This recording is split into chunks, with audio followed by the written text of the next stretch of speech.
They dragged him across the pavement like he was nothing, no questions, no verification, just flashing lights, tight handcuffs, and public humiliation. What those officers didn't realize?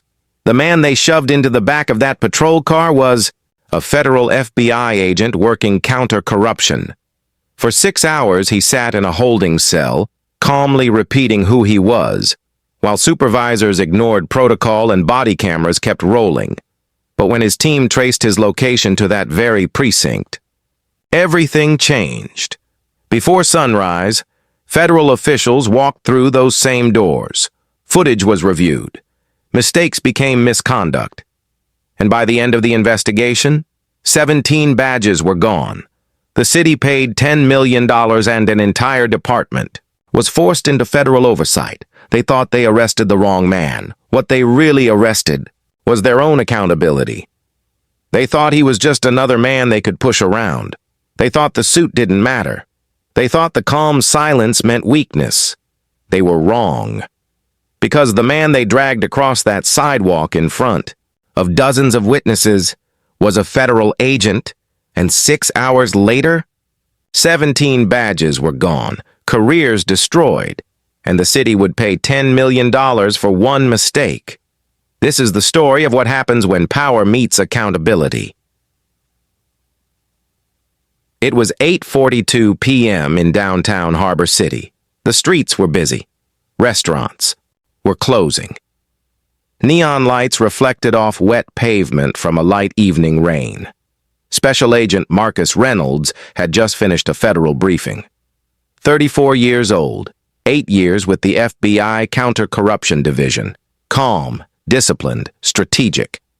Was dressed sharply in a charcoal suit, white shirt, no tie. His badge and credentials were inside his inner jacket pocket.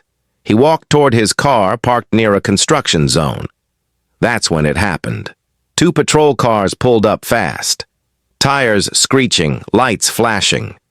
Before Marcus could even react, officers stepped out. "Hands where we can see them!" Marcus froze. He slowly raised his hands. "I'm reaching for my identification," he said calmly. "Don't move," one officer shouted. Within seconds, he was forced against the hood of a patrol car. People nearby started recording. One officer twisted his arm harder than necessary. "Stop resisting!" the officer yelled. "I'm not resisting," Marcus said.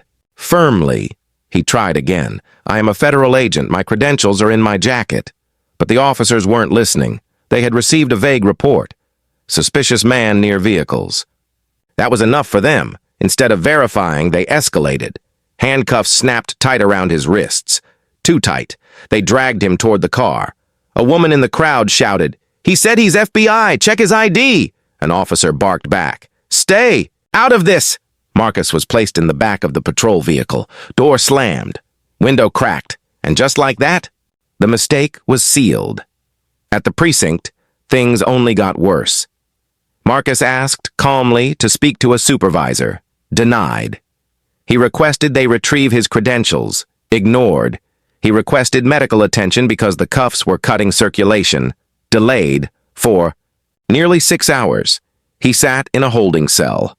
No charges filed, no proper identification check, no supervisor review.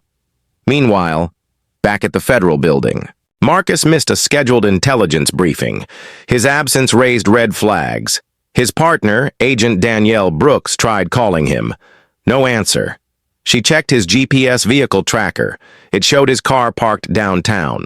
But his phone pinged at a local police precinct. That's when everything changed. Danielle called the precinct directly. Harbor City Police. "Yes, this is Special Agent Brooks with the FBI. I'm trying to locate Agent Marcus Reynolds." Silence. A shuffle of papers. Then, "We have someone by that name in holding." Her voice turned cold. "On what charge?" "Suspicion of attempted vehicle tampering." Danielle closed her eyes. "You arrested a federal counter-corruption agent." The line went quiet. Then she said the words that froze the room. "Do not question him further. We are on our way."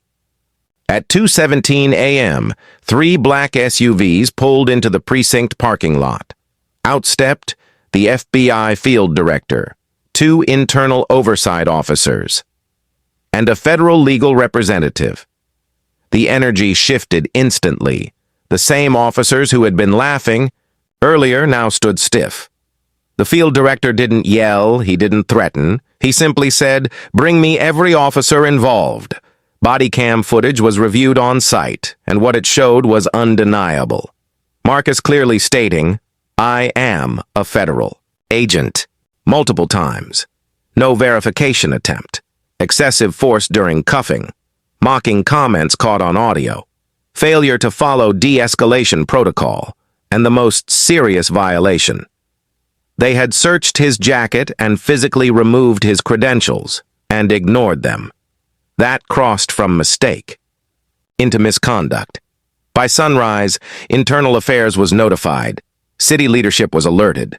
The mayor was awakened at 4:32 a.m. because Harbor City had a problem, and it was about to become national news. By midday, the city was on fire, not with flames, with outrage.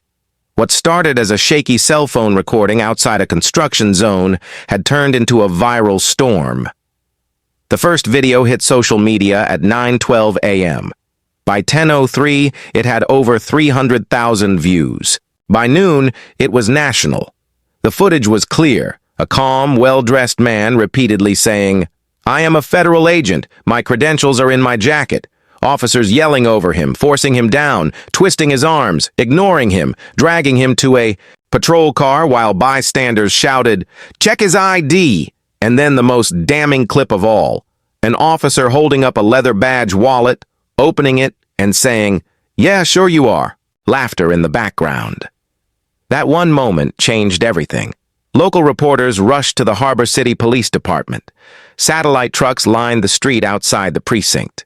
Microphones were shoved toward anyone in uniform walking in or out. The headline was simple, brutal. Federal agent wrongfully arrested by local police. By 1 p.m., the mayor's office issued a brief statement promising full transparency. By 2:15 p.m., Internal Affairs announced an immediate investigation. Behind closed doors, panic had set in, because this wasn't just a bad arrest, this was a federal agent from the Counter-Corruption Division, and the optics were catastrophic. By that evening, 17 officers were placed on administrative leave. 17. Not just the 2 who made the arrest. Not just the one who searched the jacket, but supervisors, watch commanders, processing officers who ignored verification. The chain of failure was wide and deep. Body cam footage was pulled from every officer on scene. Dispatch audio was reviewed. Supervisor response times were examined. Holding cell logs were audited minute by minute. The findings were worse than anyone expected.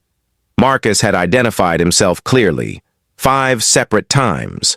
At least 3 officers heard him. One officer even said quietly on camera, "We should probably verify that." The suggestion was ignored. Instead, the tone shifted from caution to ego. They assumed he was lying. They assumed authority meant certainty. They never considered they could be wrong. Within 2 weeks, the consequences began. 9 officers were terminated. Official.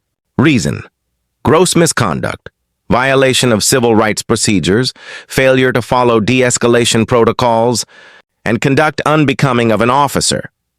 5 others resigned before their disciplinary hearings even began. Resignation allowed them to avoid public termination records, but it did not protect them from federal review. 3 supervisors were demoted. 1. Captain was reassigned pending retirement. Careers that took decades to build collapsed in days. At first, city officials hoped this could be contained. One bad night, one mistake, one expensive settlement. But when the Federal Civil Rights Division began reviewing Harbor City PD practices, they didn't just look at Marcus's case. They widened the lens, and that's when the real problem surfaced. Patterns. Over the past 4 years, 43 excessive force complaints dismissed internally, 18 cases of prolonged detainment without formal charge, multiple body cam malfunctions. During controversial arrests, supervisor reviews signed off in under 3 minutes. It wasn't random. It wasn't isolated. It was cultural. A system where questioning an officer's judgment was seen as weakness, where admitting a mistake was rarer than defending one, where escalation came easier than verification. Marcus's arrest didn't create the scandal, it exposed it.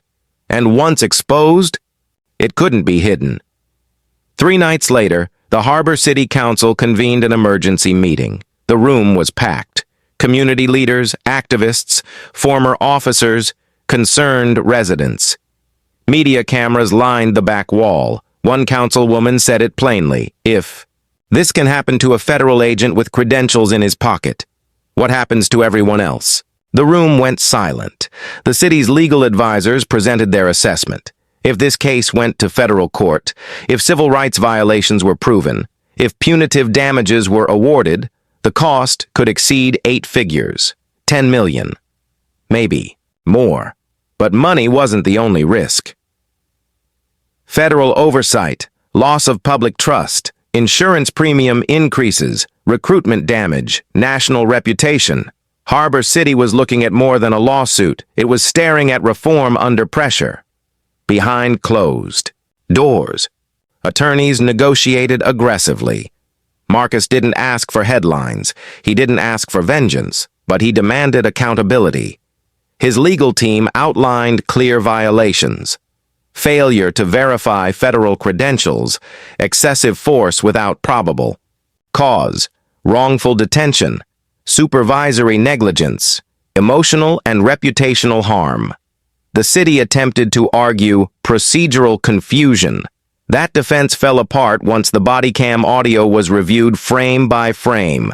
The mocking comment, the laughter, the deliberate dismissal. That turned an error into misconduct, and misconduct into liability. 6 months after the arrest, Harbor City settled $10 million. No drawn-out courtroom battle, no federal jury, a direct agreement. But the financial payout was only part of the resolution.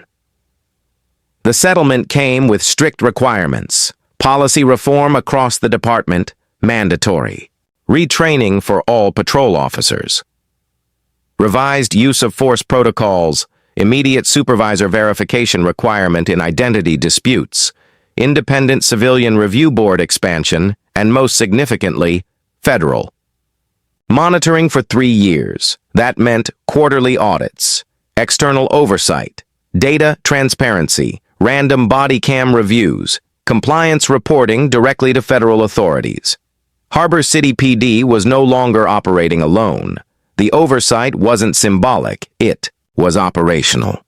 On a gray morning, 6 months after the arrest, the mayor stood behind a podium outside City Hall, flanked by the police chief, and beside them, Marcus Reynolds. The mayor read carefully prepared remarks. "We failed. Our systems failed. And we accept responsibility." The police chief followed. "There is no excuse for what occurred. We are implementing reforms immediately." Then the microphone was handed to Marcus. The cameras zoomed in. He didn't look angry. He looked steady. "This isn't about me," he said calmly. "It's about procedure. It's about listening. And it's about ensuring no one else experiences what I did. No shouting, no dramatic gestures, just measured accountability, and that tone carried more weight than outrage ever could." Inside the department, morale was shaken. Some officers felt betrayed, others felt relieved, because privately, many had known the culture needed change. Training programs were rewritten. Scenario simulations were redesigned. Supervisors were retrained on verification protocols. A new digital cross-agency credential system was developed, allowing officers to instantly verify federal identification through encrypted database access. The technology existed before. It simply hadn't been prioritized. Now it was mandatory. Recruitment ads shifted messaging from authority and strength to integrity and accountability. The department had learned the hard way. Public trust isn't maintained by force. It's maintained by restraint. Marcus's case sparked broader national discussion. News panels debated police verification, procedures. Legal experts analyzed use of force standards.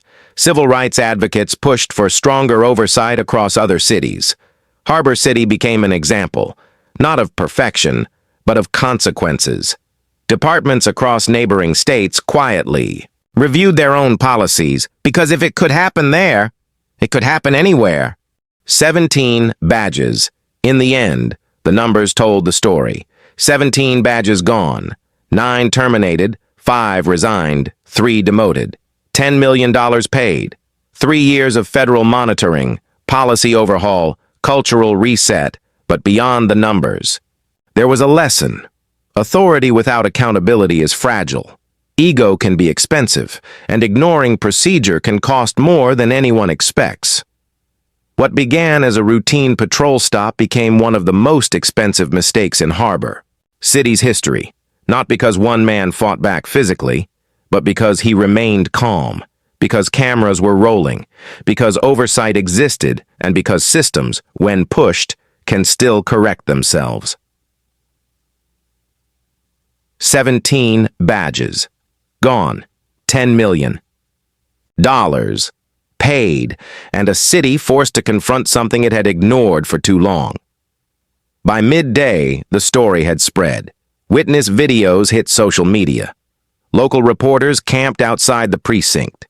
The headline read, "Federal agent wrongfully arrested." By local police. An internal investigation moved fast. 17 officers were placed on administrative leave. Within weeks, 9 were terminated. 5 resigned before disciplinary hearings. 3 supervisors were demoted, but that wasn't all. The Federal Civil Rights Division launched a broader review into Harbor City PD practices. Patterns began to surface. Other questionable arrests, excessive force complaints, ignored protocols. What happened to Marcus wasn't isolated. It was systemic. The city council convened an emergency session. Legal experts warned, if this goes to court, damages could exceed 8 figures. They were right. 6 months later, Harbor City settled $10 million. Policy reform requirements, mandatory retraining, federal monitoring for 3 years, and a public apology. 17 badges. Gone. Marcus returned to work 2 weeks later. But he was different, not angry, focused. He didn't demand revenge, he demanded reform. He worked directly with federal oversight teams to implement cross-agency verification systems, body cam compliance audits, supervisor accountability tracking, community transparency panels. At a press conference, a reporter asked, "Agent Reynolds, do you feel vindicated?" He paused, then answered, calmly, "I don't want vindication. I want prevention." The room went silent. He continued, "No one should sit in a cell for 6 hours because someone didn't want to listen." And that statement echoed across the country. This wasn't about one arrest. It was about power without accountability, and what happens when someone pushes back, legally, strategically, and calmly, because sometimes the strongest response isn't shouting, it's procedure. They dragged him in thinking no one would notice. 6 hours later, 17 badges were gone, $10 million paid, and an entire department was forced to change. If this story moved you, remember, accountability matters, procedure matters, and calm strength can change everything. Like this video, subscribe for more powerful true stories. Comment below. What do you think should have happened? This was a moment of humiliation. That became a moment of justice.